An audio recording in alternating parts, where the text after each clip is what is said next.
this session. And because I just want to make sure I've done this correctly, I've pinned Fred and myself, so we are the only ones who will actually be recorded. Um, and the recording, we hope, will become available. We're still trying to work out the technicalities. Secondly, we will circulate to all those who attended this event a survey. You'll get it tomorrow. We ask you to please answer. It'll be very short.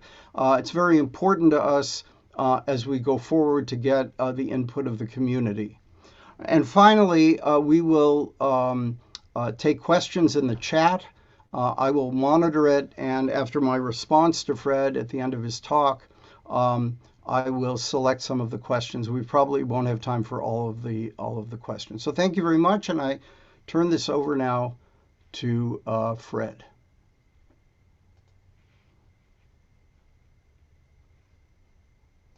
Wait, unmute. There you go. Can you hear me now? Yeah. Okay. Yes. Just wanted to thank you and Rachel for all of your efforts in this very exciting new venture. Now, I'm often asked, why I chose the German name Lehrhaus, House of Learning, when I opened the school back in 1974 in partnership with my mentor, Seymour Fromer, and Rabbi Stephen Robbins.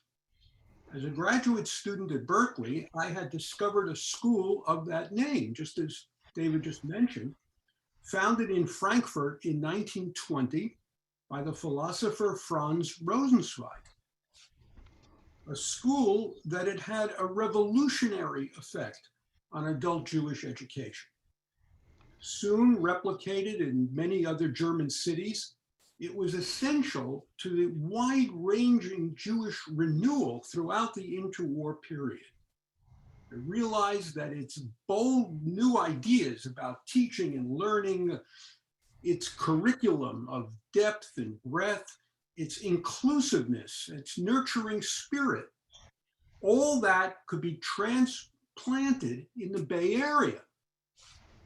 But when I came to Berkeley in 1969, I found a Jewish community not unlike that of Germany in the 1920s. That is, highly assimilated, but also intellectually curious and creative. I joined a lively circle of friends, David was one of them, seeking to make Judaism meaningful. And using the Lehrhaus model, I sought to take part in the revival of that time, which reverberates to this day. And David, if you can show the very first catalog of Lehrhaus Judaica, spring of 1974.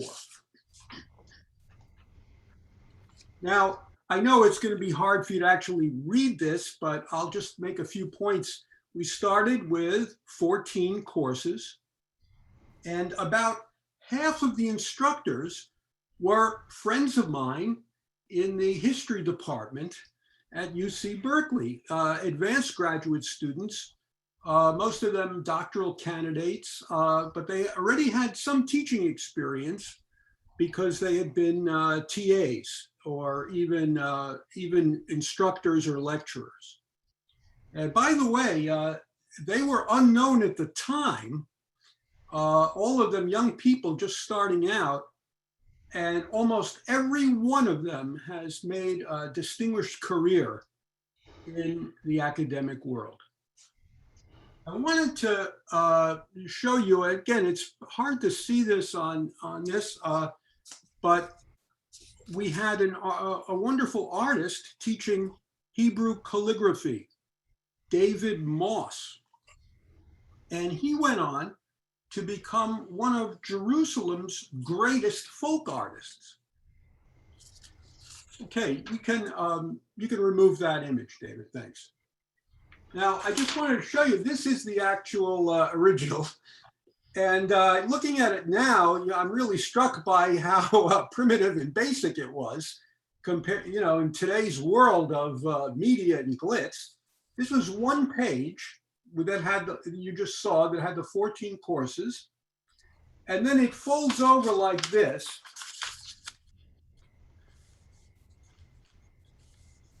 So that it could be mailed bulk mail, right?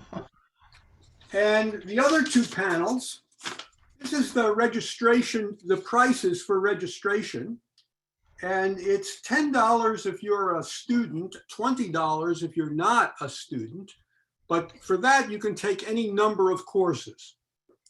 And so what you do then is take the third panel here, you fill it out with the courses you want, you enclose your check, and you mail it in. Believe it or not, we got hundreds of people for the first semester. Now, Franz Rosensweig was young when he created Lehrhaus, and like me, he was pointed toward a conventional academic career. He held a doctorate in philosophy, and he was offered a university lectureship. But instead, he took the road less traveled, forsaking the ivory tower, which he felt too constricted, hierarchical, distant from the general public.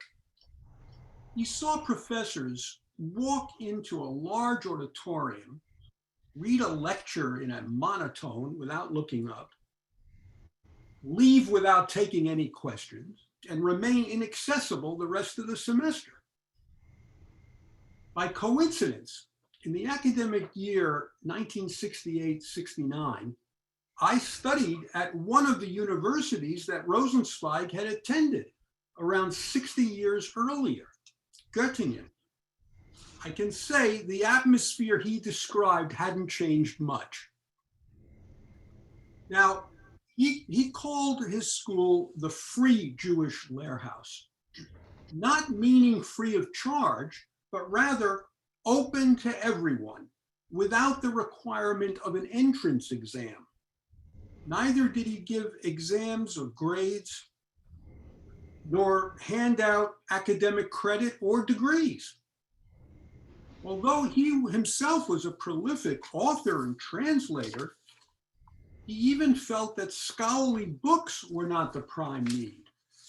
Rather, what we need are truly Jewish human beings, he said, text people more than textbooks.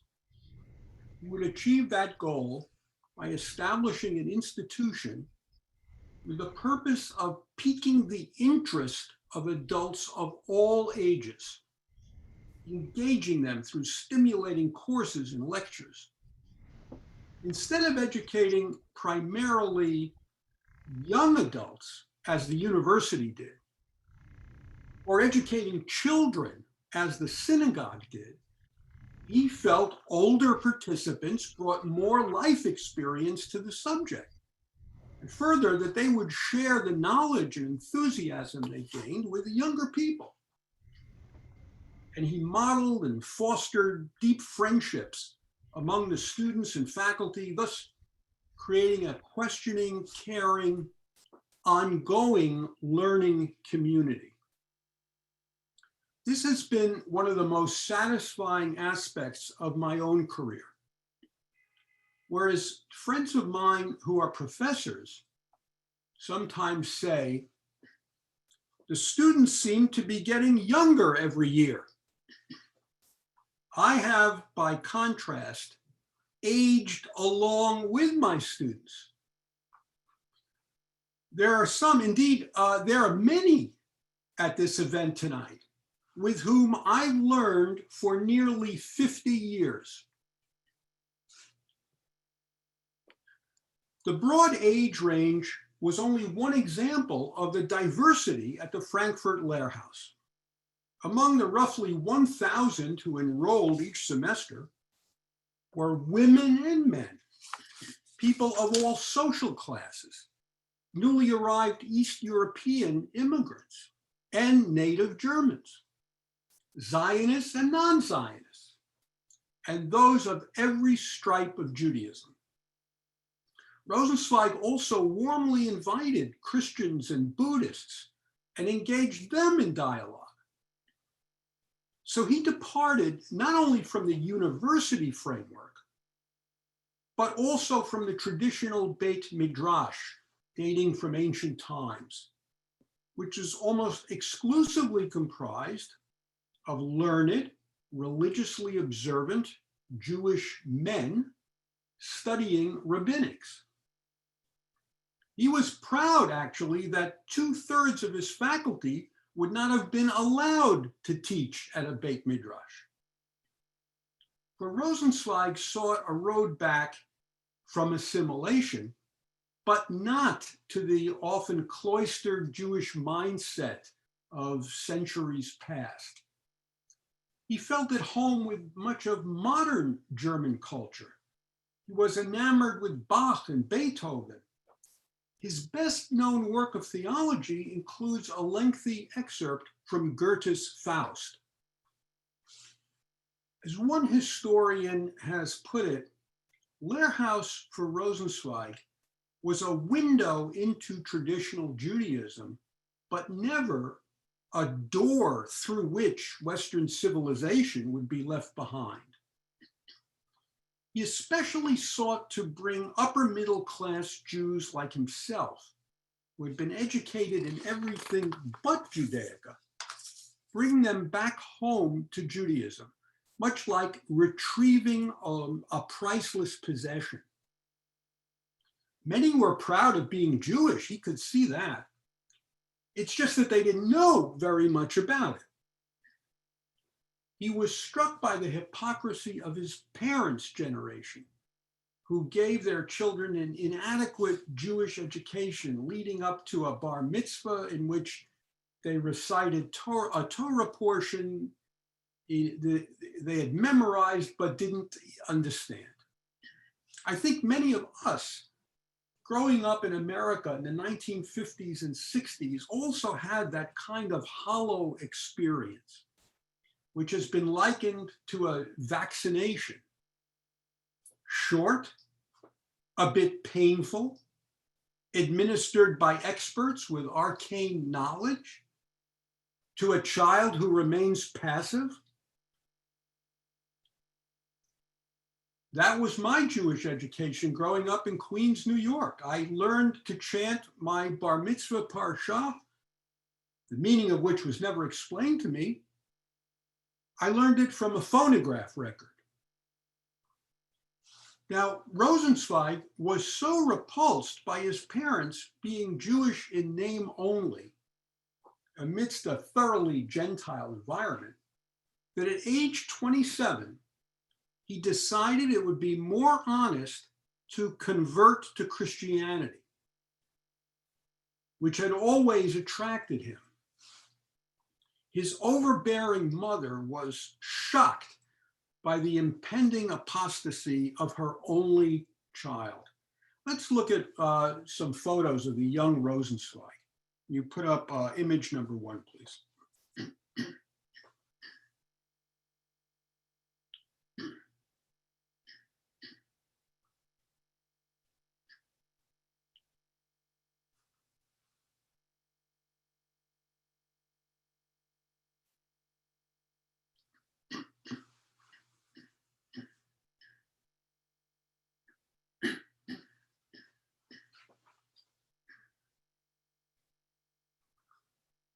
Sorry, Fred, that image seems to have disappeared. I'll see if I can find it. Okay, in any case, it just showed a young man projecting a very secular sensibility. He appears in this first as a youth and then really a teenager, highly acculturated.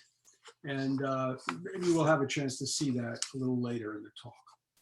Now, he decided to spend his final day as a Jew at Yom Kippur services in 1913 in a small Orthodox shul.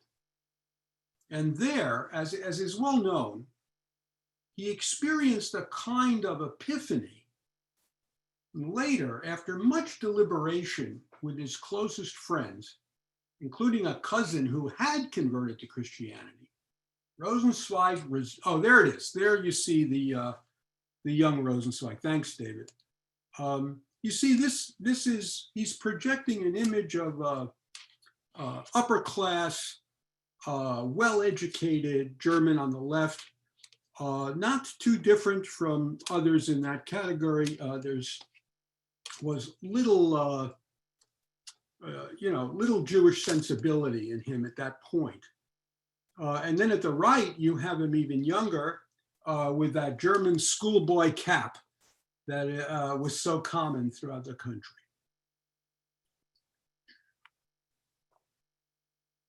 Okay.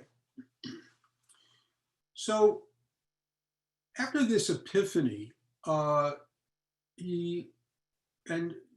much deliberation with his friends. As I mentioned, even spoke with his cousin at length who had converted. Rosenzweig resolved to remain a Jew, and thus began his extraordinary career, making Judaism the basis of his life and thought. But it was a career which would last barely a decade and a half until his death in 1929 at age 42.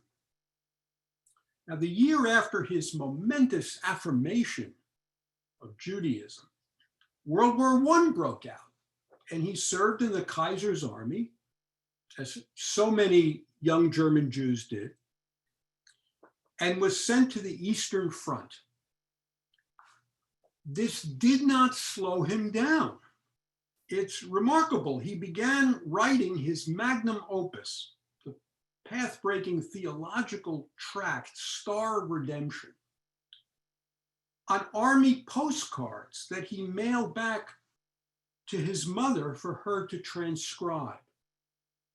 So he was known as the thinker in the trenches.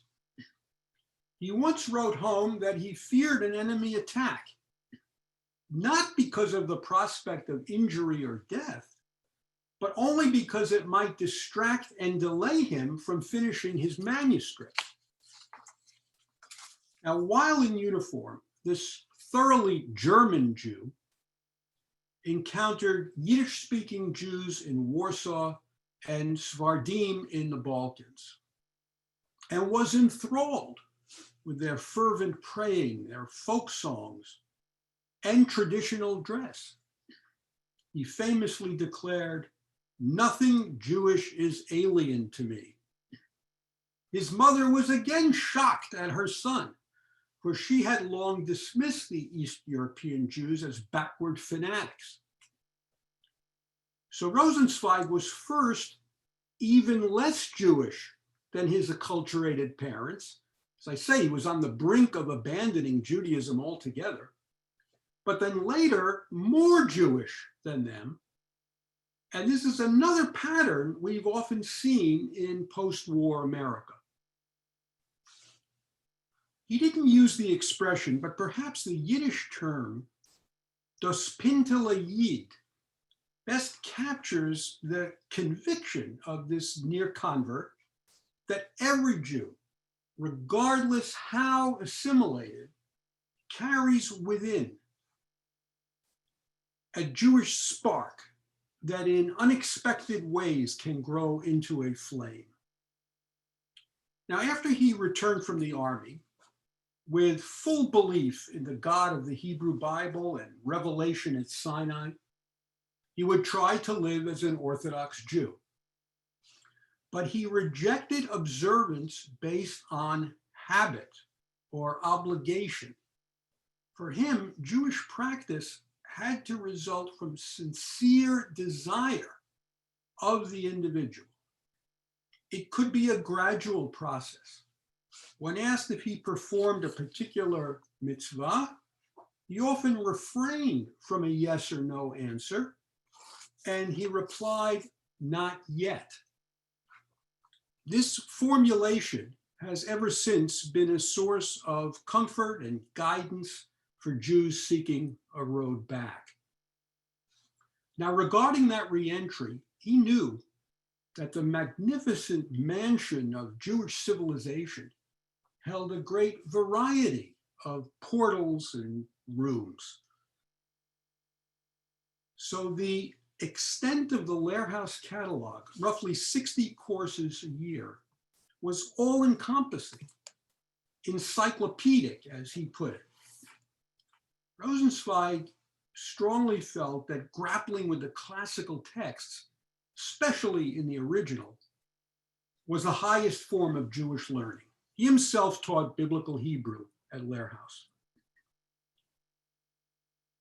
But the school also offered history, philosophy, sociology, anthropology, archaeology, psychology, modern literature, and the arts, all through a Jewish lens, as well as classes in Yiddish, which had often been denigrated by German Jews like his mother.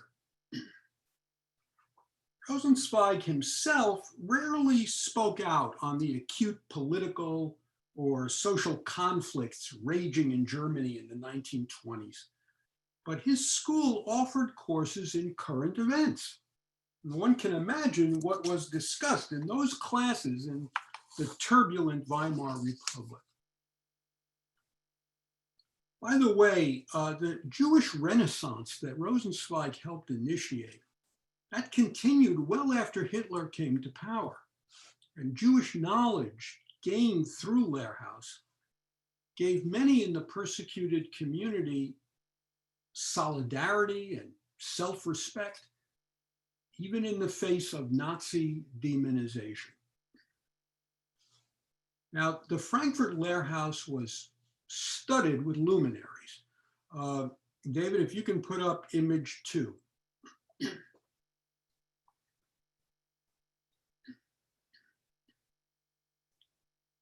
There it is.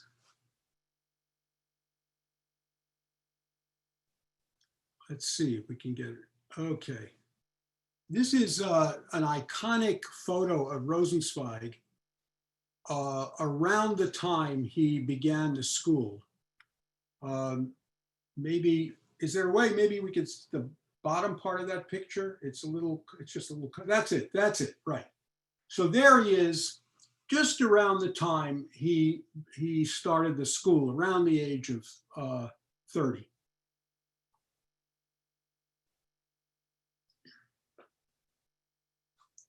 But as renowned as he was, as he would be, the school, the successive directors were Martin Buber and Abraham Joshua Heschel, both of whom, Buber and Heschel, and Rosenzweig, those three, they're among the most influential Jewish thinkers of modern times. One could learn Kabbalah from the young Gershom Scholem, who would later be the world's greatest authority on Jewish mysticism.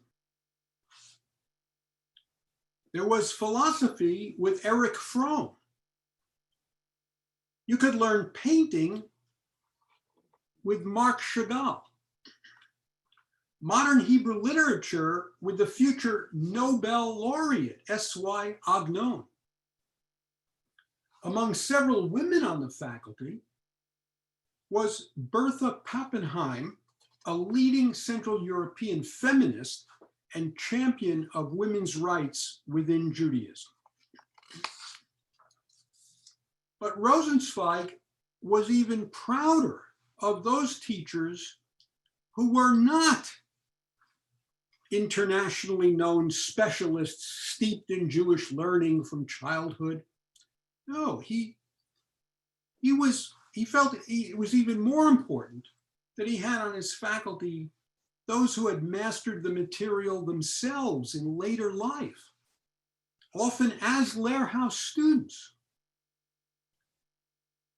He had on his faculty a physician, a chemist, a lawyer, a politician, numerous artists, many others who were neither from the academic nor the rabbinical world. Only 15% of the Lehrhaus teachers were rabbis. Now, even more than scholarly achievement, He valued instructors with good communication skills, who could engage the students through dialogue. That is, teachers who had an intuitive grasp of the students' interests.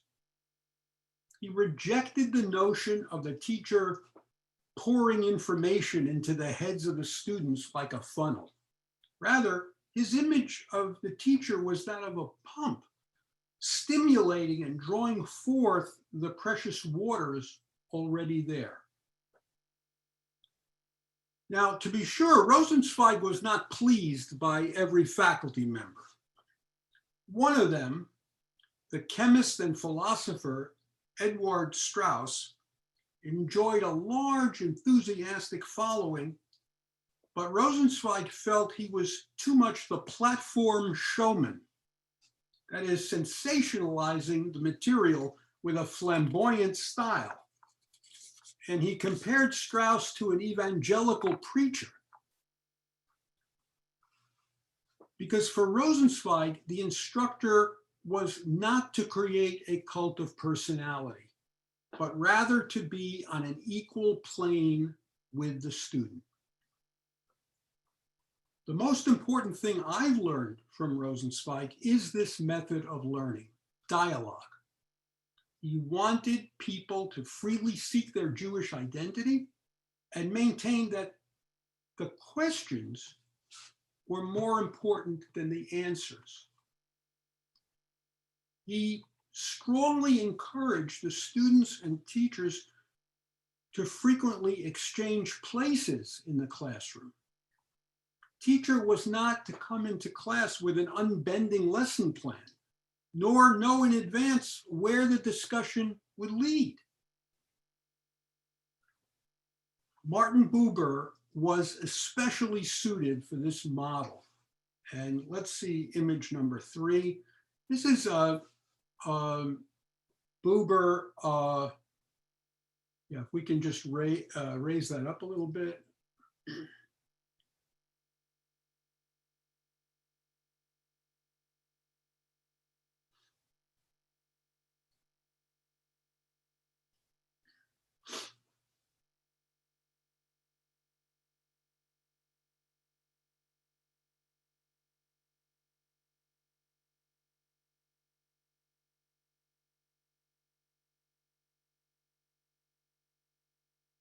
Okay, there it is. Thank you. This is Buber around the time Rosenzweig met him. And you see that quote. I do indeed close my door at times and surrender myself to a book, but only because I can open the door again and see a human face looking at me. We can leave this up for a second. In 1923, he completed his masterwork, I and Thou. And even from the title, you can see his own emphasis on intimate dialogue. Buber sought not only to listen to others, but to listen attentively, as with a third ear. But renowned though he was, Buber was a recluse, ensconced in his home in the small town of Heppenheim. In his mid-40s, he was, as you see here, in his mid-40s, he was quite shy and had a speech defect. Rosenzweig persuaded him to make the hour-long train trip to Frankfurt once a week to teach at Lehrhaus. Buber had taught before, but in large lecture halls. The Lehrhaus format of give and take between teacher and student was new to him, but he soon mastered the dialogical approach and he drew many students. These two thinkers became the closest of friends, even though they sharply disagreed on many fundamental issues. Okay, we can remove that slide. Buber was a dedicated cultural and spiritual Zionist, and he would make Aliyah and spend the last 3 decades of his life in Israel.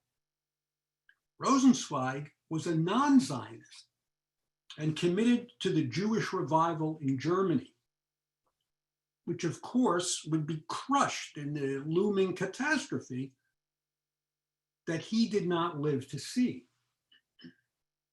Both could be called existentialists, emphasizing the individual's emotions and feelings over both reason and blind faith.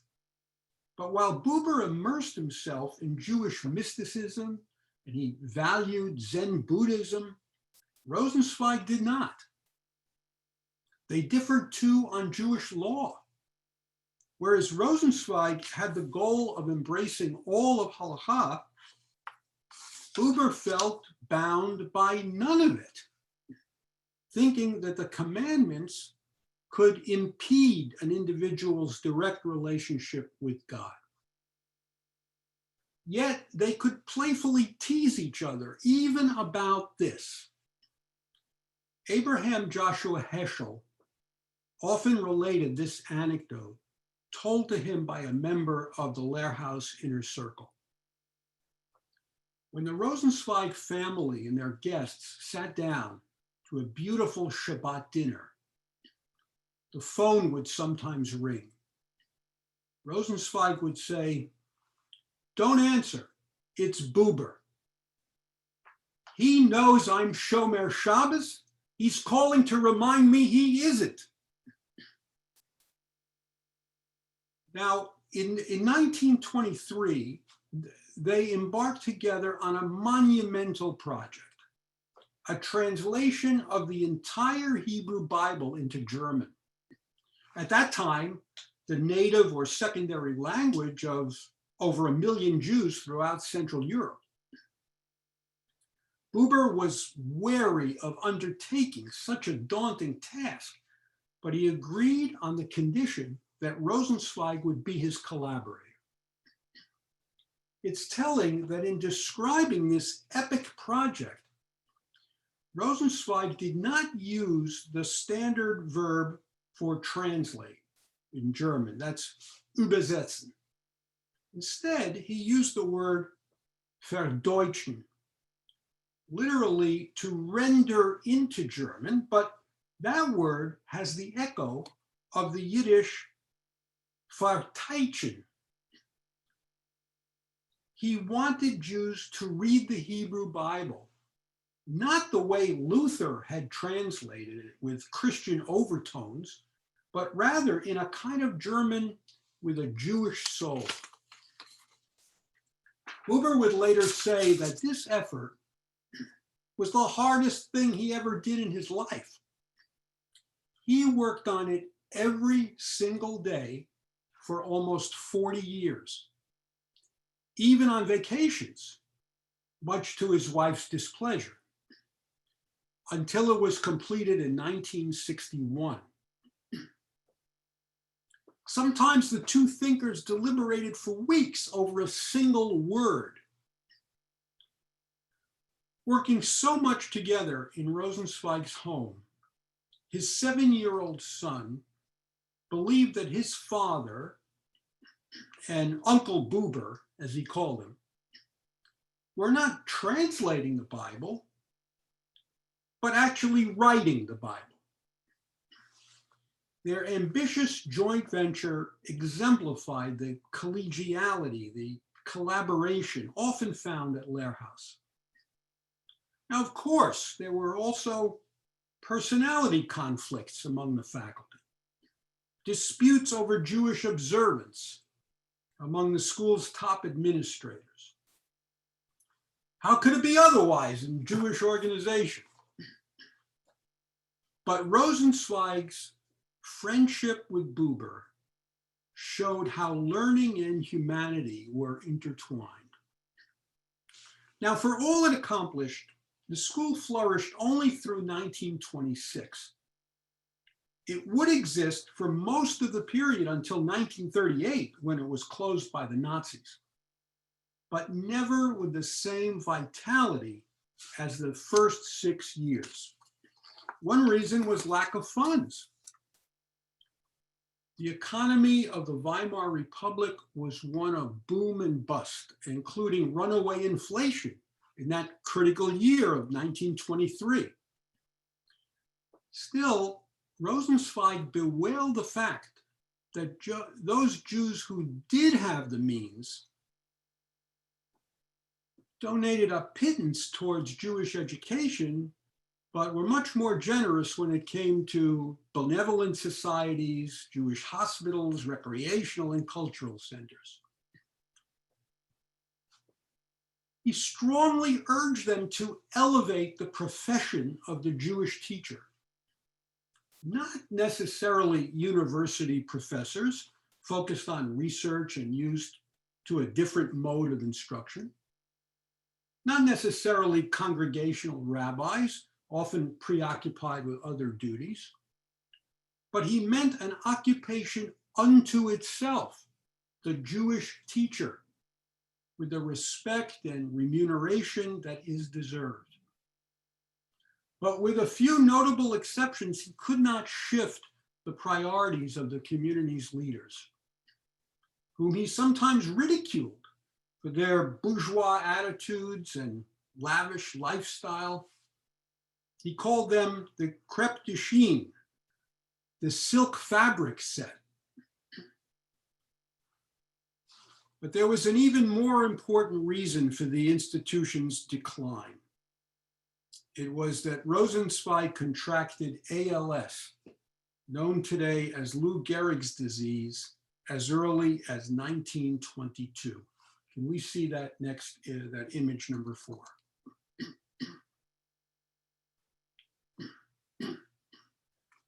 Okay, that's it. This terrible disease progressively robbed him of his mobility and power of speech. The last 7 years of his short life, his classes met at his home, and he pointed to letters on an alphabet board that his wife transcribed and enunciated for him. Until recently, Edith Rosensweig was thought of as the stereotypical devoted wife behind the great man. But she was much more. Religious studies professor Amy Hill Shevitz has described Edith's instinctive understanding of her eminent husband. She knew his thoughts so well that when all he could do was blink his eyes, as she went through the alphabet, she could glean the whole word or expression from the first letter or two that he indicated. Okay, we can remove that now. For Rosenzweig, translation meant everything, not only in translating the Bible and other works, by the way, but in translating the majesty of Judaism itself for an assimilated Jewish public. Edith was his translator. Rosenzweig had constant nursing care that kept him alive. But she kept him engaged with others by becoming his hands and voice. Toward the end, she also took over his Hebrew classes. Franz Rosenzweig's dramatic struggle with a devastating disease, as well as his path-breaking philosophy and pedagogy, all of this is inspirational. But he was not some solitary genius. He should not be thought of as the sun around which the planets revolve, but rather part of a constellation. Now, again, I'm relying on Amy Shevitz's metaphor, a constellation of deeply committed searchers of Jewish identity. He depended on many others, his students and colleagues, the close friends with whom he regularly corresponded, his weekly Shabbat study group, which met in his home all the way up to his death.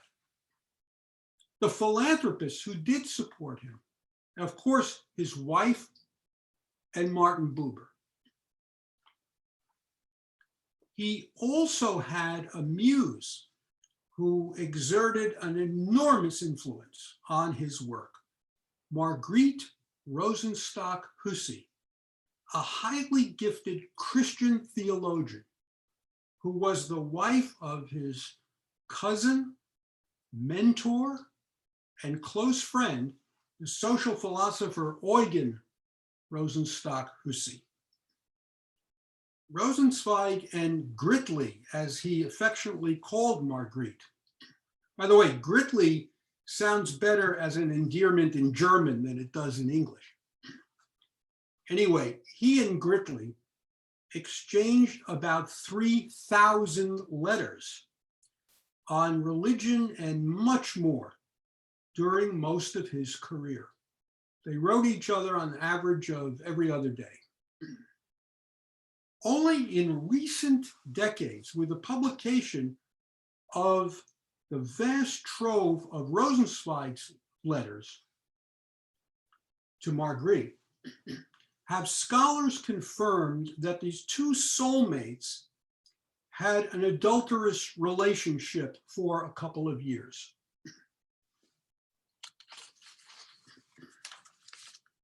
The correspondence with Margrethe reveals the overwhelming love they shared.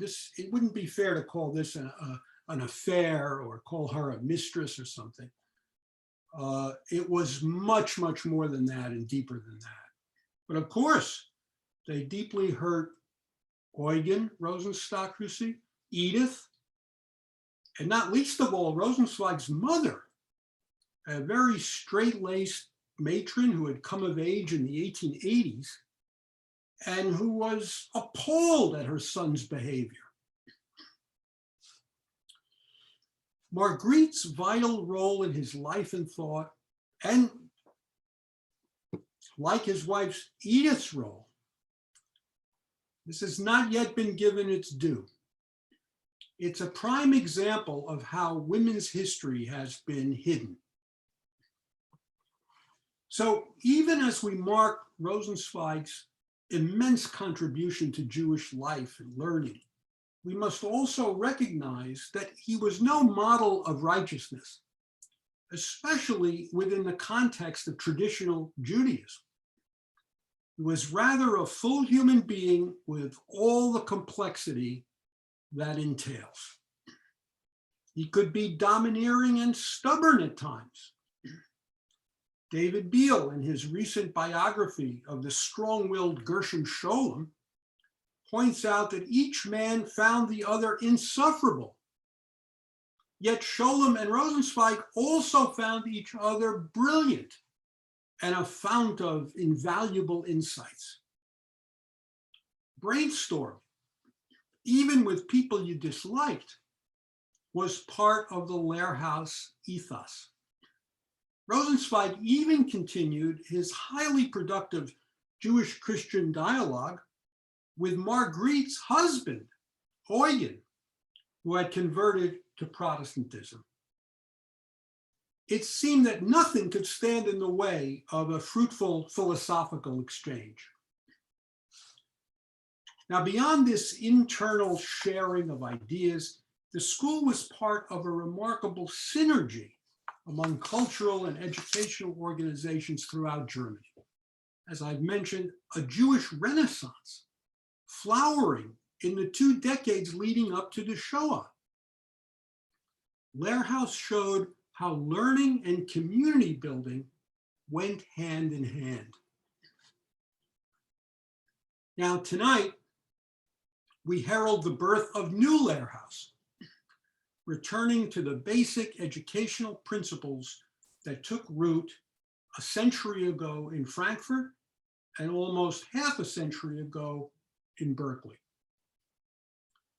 No one understands Rosenzweig's revolution in Jewish learning better than my dear lifelong friends, David and Rachel Beale, who have voluntarily spearheaded this project by assembling, as David mentioned, a talented, dedicated board, a stellar faculty, and generous, visionary supporters. All of us who are involved in this recognize, too, that there are not only striking similarities, but also great differences between Rosenzweig's world and ours. And I'd like to conclude with that. Now we think of diversity in far broader terms. Jews of color, LGBTQ Jews, intermarried Jews, and other groups.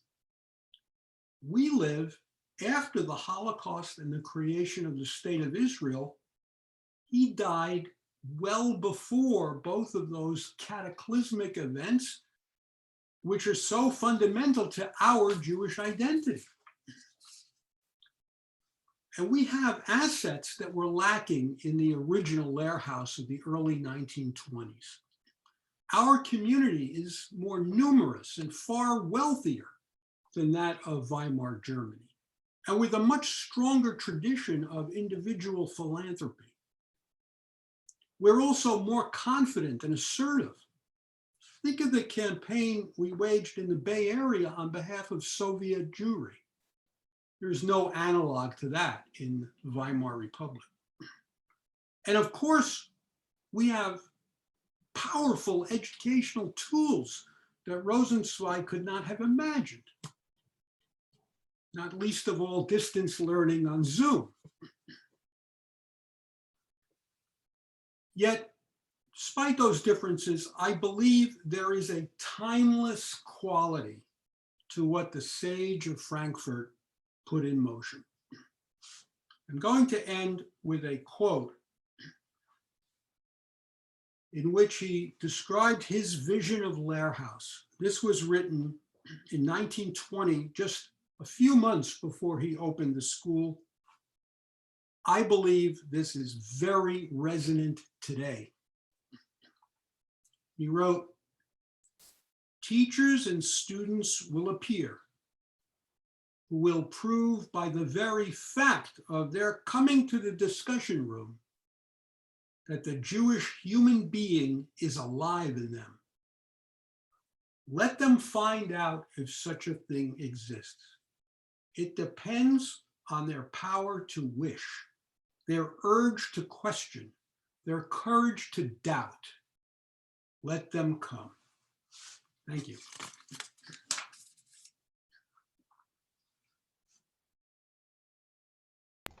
Thank you very much, Fred, for a really inspiring presentation about this remarkable thinker, Franz Rosenzweig. I'll just offer a few remarks and then turn to the chat where I invite you to post questions. So first of all, as a kind of your lecture is kind of a preview of a program we're planning for the spring that I think will interest our audience. And that is to recreate the debates between Rosenzweig, Buber, and Gershom Scholem. Each of these having a very different approach to Judaism, different approach to Zionism, really different in so many ways, and yet part of the same project that you've so well described. And what we intend to do in the spring is actually do this as a kind of theatrical debate, in which Fred here will play Franz Rosenzweig, I will play Gershom Scholem, and a wonderful young scholar here in Berkeley, Sam Shonkoff, who has worked on Buber's interpretation of Hasidism, he will play Martin Buber. And so that should be a lot of fun to really recreate these debates, which, if you go into the historical record, you realize when Scholem and Rosenzweig met, they were totally at odds with each other. I mean, knowing Scholem, he was undoubtedly shouting at Rosenzweig, and yet their discussions went on for hours and hours. And there were actually two such meetings, each one very long. And Rosenzweig responded, Scholem was here. He wrote to one of his correspondents, Scholem was here as irascible and as brilliant as ever. So I wanted to make one observation about Rosenzweig's great work, The Star of Redemption, which an extremely difficult book. I think at some point in our curriculum in Lehrhaus, we should have a course just trying to study this book. Um, Rosenzweig complained after he published it that most German Jews bought it because they thought it would teach them how to keep kosher. And boy, were they in for a disappointment. It doesn't look like any other Jewish book that I have ever seen. It's an extraordinary work. It's a wholesale attack on German idealist philosophy. It's really an attempt to think through a whole type of Judaism that really bears very little resemblance in many ways to anything that had come before. There's one aspect of the book that I think deserves real mention. Rosenzweig argues that the core of Judaism is procreation. Christianity is about proselytizing. Judaism is about procreation. And what is at the core of procreation? He says, love. In other words, he takes Judaism, a religion that had been under attack for centuries by Christians as a religion of law and not of love. Christianity is the religion of love.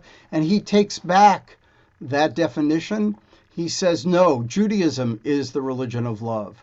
And I think that the biographical material that you presented to us, especially both his marriage with Edith, which started out actually quite rocky, and then Marguerite Gritli.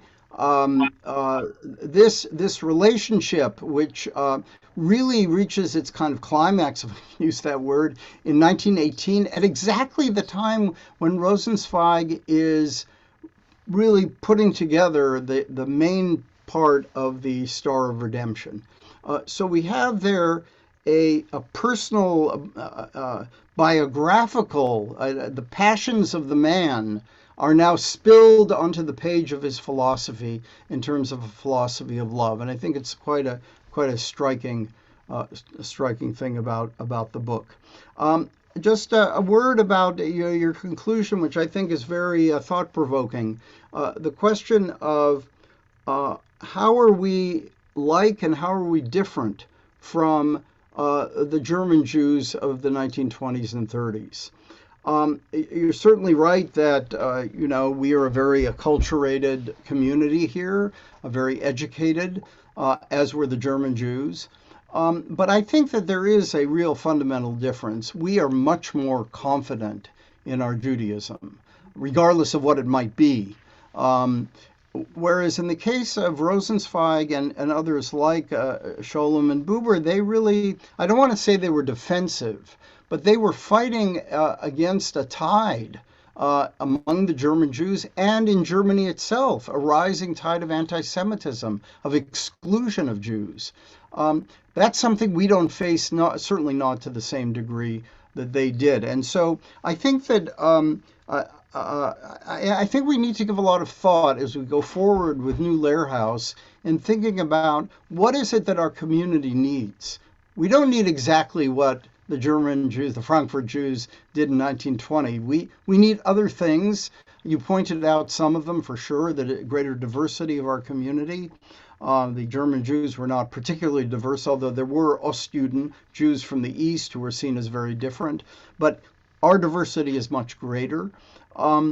And I think that it calls on us really to think hard about how we do differ and how our educational curriculum should address those differences.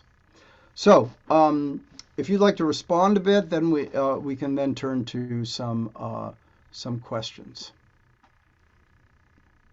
Well, I think why don't we just go ahead now with the questions? I think that I appreciate your remarks, and I would it's supposed to be about dialogue, so let's All right, right. hear from the folks. But really, your point is very, very well taken. So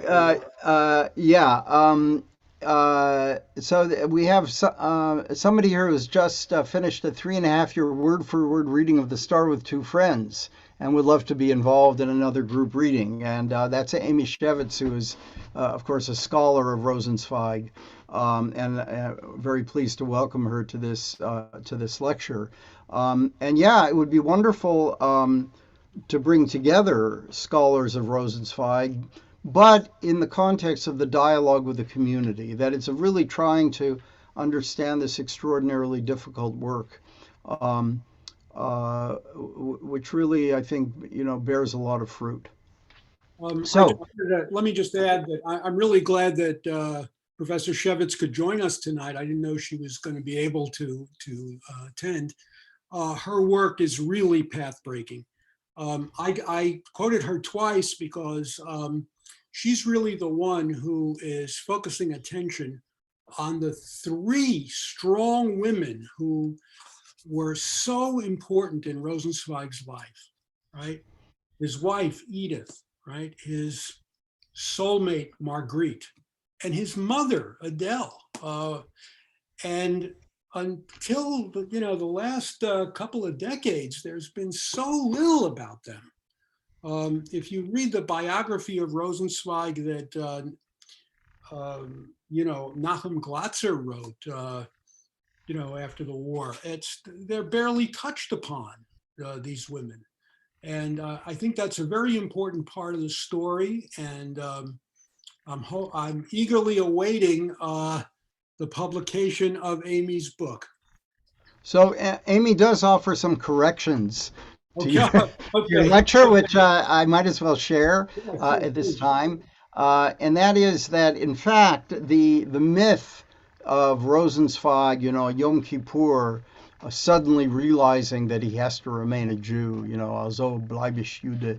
Um, he, she says, no, in fact, he was on his way back before that. He didn't go to some little stiebel. He went to a big Orthodox synagogue. So this points out, actually, you mentioned Nachum Glatzer, and Glatzer, who was participated in the Lehrhaus as a young man, and later became a professor at Brandeis University, was really responsible in many ways for publicizing Rosenzweig to an English reading audience. I mean, there was also the translation of Bill Hallow of The Star. But I think that Glatzer played a very important role, and Glatzer saw Rosenzweig as a saint. And there's a certain amount of hagiography of creating a saint in his work, including the story of the decision to remain Jewish. These myths are gradually being broken down, I think, which is good. It's really taken a long time. I've spoken on Rosenzweig, frequently over, 4 or 5 decades. And at first, I just appropriated, the epiphany at the little shul, right? That story. Then he walks out and, also bleibe ich Jude, that's I remain a Jew. What I found out later was that, there was a lot of deliberation, especially with Eugen Rosenstock-Huessy and others, that he really tried to think this whole thing through. And I see now, from what Amy says, even before the quote unquote epiphany and after. So this is really what we need to do is really refine, our understanding of this man and his extraordinary journey. Right. So another comment that was made in the chat is that another aspect of Rosenzweig's life that we can develop much more fully now is awareness of disability and its impact on how one sees and interprets the world. Because everyone, of course, says, of course, poor Rosenzweig, he got this terrible disease and he, bravely confronted it. But I think one of our goals actually in New Lehrhaus is going to be to make our classes accessible. So we've actually took quite a bit of work. We've organized with Zoom to have closed captioning for our Zoom classes. We're also going to encourage our teachers to describe themselves so that people who are sight impaired can visualize who is speaking. We didn't do it this evening, but we do hope to do it in the future. And I think there are a number of historians working on Jewish disability history, which is a part of a field not so large and yet important in the historical profession of studying the role of disability in history. Um, and we want to understand it in terms of Jewish history as well. So Rosensweig is, of course, a very important case study in this. Let's see. Any other questions in the chat? People in the chat have been unusually quiet, which I've never seen before, actually. But happy to take any other questions that people might have. Um, I think it's also from the reading that I've done on Lehrhaus. Um, you touched on this, but perhaps it needs more development. Rosenzweig actually was by 1926 was quite disillusioned. It didn't meet his utopian hopes in all respects. Of course not. How could it? And I wouldn't be surprised, actually, if many of the people who taught there, despite his philosophy of education, the dialogic, I wouldn't be surprised if someone like Scholem, for example, whom I know very well, just lectured at the students. Scholem could not bear to actually be in a dialogue. He knew more than everyone else, and he needed them to know it. And so, it would be very interesting if we could get more information on what actually happened there. It would be wonderful to actually know. Somebody who was there, actually, Leo Lowenthal, no longer alive, unfortunately. There's a really great example of somebody who is part of the Frankfurt School, the neo-Marxist school, later professor of sociology at Berkeley. But Lowenthal, already in his youth, was attracted to Rosenzweig's Lehrhaus and attracted to a Jewish identity that those of us who knew Leo in his later life recognized that this was a lifelong sort of identity that he embraced, despite the fact that he was part of this so-called Marxist school.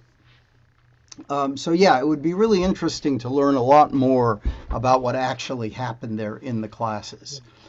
Okay, we have a question here. How did Rosenzweig's educational philosophy impact the teaching in Reform and conservative seminaries? Yeah, I don't know if the question is about today or about, in other words, historically or at that time. You can address whatever you want in that question. Yeah, I think it had enormous impact on the reform and conservative movements in post-war America. I think it was around 1960, Commentary Magazine did a survey where they asked hundreds of American rabbis which thinkers are the most influential, in your work, in your thought, and Rosenzweig came out number one. And it is remarkable, given that he died before the Holocaust and the creation of Israel. Yet it was those pedagogical principles, particularly in Reform and conservative movement, really had a lasting effect. More probably in the United States than in Germany itself. Yeah. I had occasion to, with Rachel, we both taught in the Reform, the Abraham Geiger Kolleg in Berlin, which is a Reform seminary, and I was astonished to see that the students there had to write an MA thesis, and the MA theses they were writing were the purest form of Wissenschaft, of arcane antiquarian scholarship with absolutely no application to anything contemporary.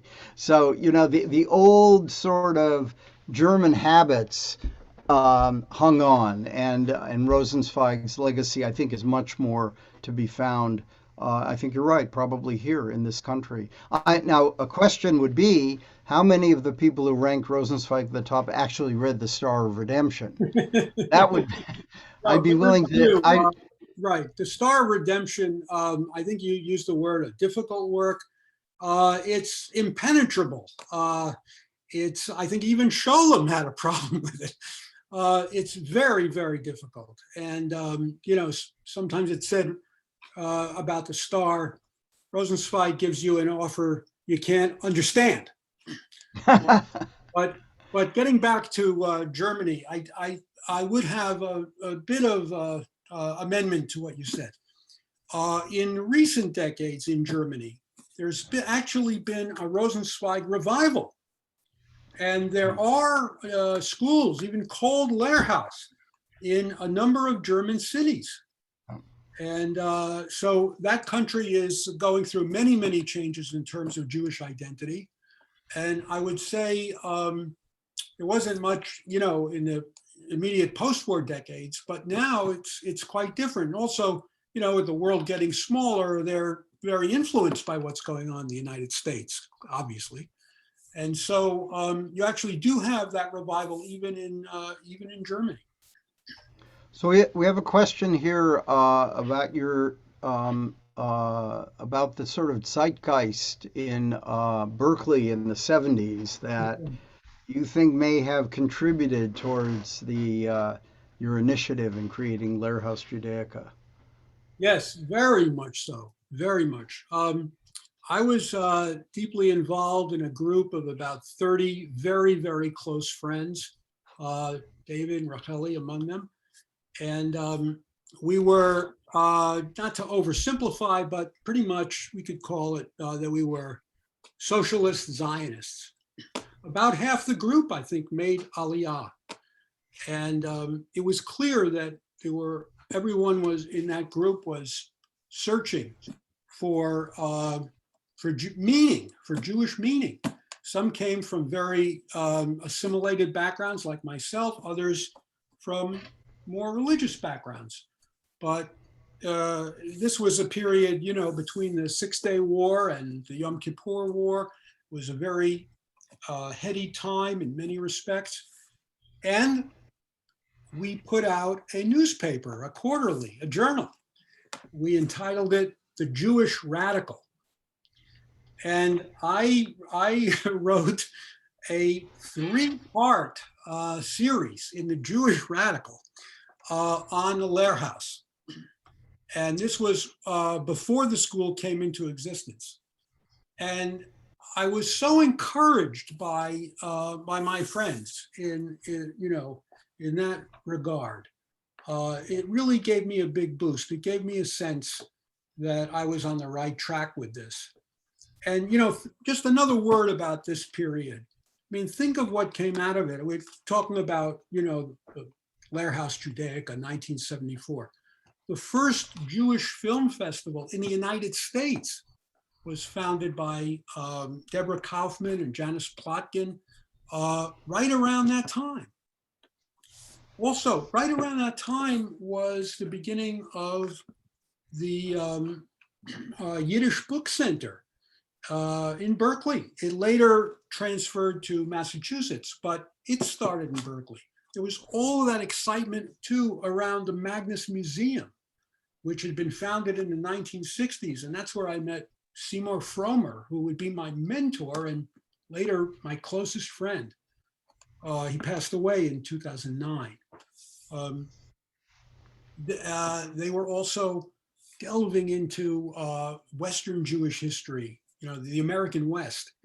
That had not been really done before very much.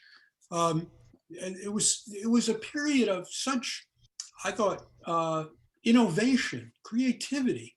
And as I studied the history of the Jews of the Bay Area, I could see that that's sort of in our DNA. These kind of startups, these going against the grain, starting something new. So that period, I'll always think of the early 70s as really a golden age of our Jewish community. Thank you. So I have a question here about your thoughts on Rosenzweig and Heschel. Yeah. Um, about how I mean, they did not know each other. I don't think because Right, right. It's true. yeah. Heschel was quite younger. And remember, Rosensweig dies so early, 1929. Heschel is not there. He's not in Frankfurt at that time. Um, so it's just that Heschel was greatly inspired by him, and he would be the last director of Lehrhaus. But that would be well into the 1930s. So a question here on how you understand Rosenzweig as a non-Zionist. What was it? What was his thought about a Jewish state? Right. We have to go back to a period. We have to think historically here. We we know about what happened to European Jewry, right? This was not known then in the 1920s. It was unimaginable something like this could happen at that time. And he, he thought that maybe because of his connection to Western civilization, he thought, and he saw a revival in Germany. He thought that that should be the focus. He he didn't think that statehood, certainly not statehood, was really the answer to the Jewish question. He admired the Zionists for diagnosing the problem, right? That there was this assimilation, and the Judaism was on a very low flame, in Germany, but certainly before World War One. But he thought that their answer was wrong because he felt that there could be this tremendous cultural, educational, religious life of the more than 500,000 Jews in Germany. He simply But I didn't. think it's What would you say, David? so yeah. I mean, everything you say is exactly right, but I think it also is deeper. Yeah. That is, Rosenzweig's philosophy in the Star is that Christianity is a religion embedded in history, and history is all about states. And Judaism for him is outside of history, the eternal people, Mhm. as Yeah. as he calls it. And so for him to enter into history, which is of course exactly what the Zionists wanted to do, they wanted to return the Jews to history in the sense of political history. Um, that was something that he thought ran against his vision of what Judaism actually meant. We can of course quarrel with that. Um, Hermann Cohen, who was of course Rosenzweig's teacher and was an enormous influence on him, the great neo-Kantian Jewish philosopher Hermann Cohen, who died in the year that Rosenzweig was really writing the Star. Hermann Cohen said about the Zionists, "The poor fellows simply want to be happy," and for him, that was not what Judaism meant. Uh, so I think that what we're dealing with here is a moment in German Jewish history. Zionism was very much a tiny minority movement in Germany. Yeah. People like Scholem and his comrades who were, verbrannte Zionists, they intended to go and live in Eretz Israel, and they did, for the most part. That was a tiny, tiny minority. Um, and Rosenzweig was really, I think, speaking to a larger group of German Jews who did not see leaving Germany and going to, the deserts of the Middle East as the solution to their situation. Now, of course, all that changes on January 30th, 1933, when Hitler comes to power. And then, of course, uh, they have to get out. But this is after Rosenzweig dies. Yeah. Even we have to keep in mind, even Buber was not, for statehood at that time. He was a cultural and spiritual Zionist, but declaring a state is something yet again. Um, So I agree. It was Yeah, really in fact, important. Yeah. most of these German Zionists were not. Their goal was not necessarily a state. Again, I quote Scholem on this that their goal was to create a Jewish society, but a state was not really part of their. Wasn't central to their ideology, and one should point out that actually it only became the platform of the labor Zionists, who were, of course, the majority in Palestine, Ben Gurion as their leader, only became their position in 1942. They did not favor a state until then. It was the right wing revisionists who saw a state as what they called an Endziel, a final goal of Zionism. So many of these people were they were not thinking in political terms. They were thinking culture. Buber himself, he's offered a position at the Hebrew University in 1933, and he turns it down to stay in Germany. He only leaves in 1938. So yeah, it's a complicated story in terms of the German Jews. Um, so just one last question here, which is bibliographical. What of Rosenzweig's writings would be more accessible than the Yes, Star? yes. Funny you should ask that. This book is called On Jewish Education. I'm sorry, On Jewish Learning. It's edited by Nachum Glatzer, and I really recommend it. This is his educational philosophy, his pedagogy. That's doesn't sound like the most exciting word, but these are his essays and his discussions with Martin Buber, his thoughts about Jewish learning. It's a very slender book. It's very, very accessible. On Jewish learning, translated into English only in the 1960s, in 70s, but this is available. You can get this easily. I want to mention this. This is the biography we talked about, Nachum Glatzer, right? So this is what David referred to quite rightly as hagiographical.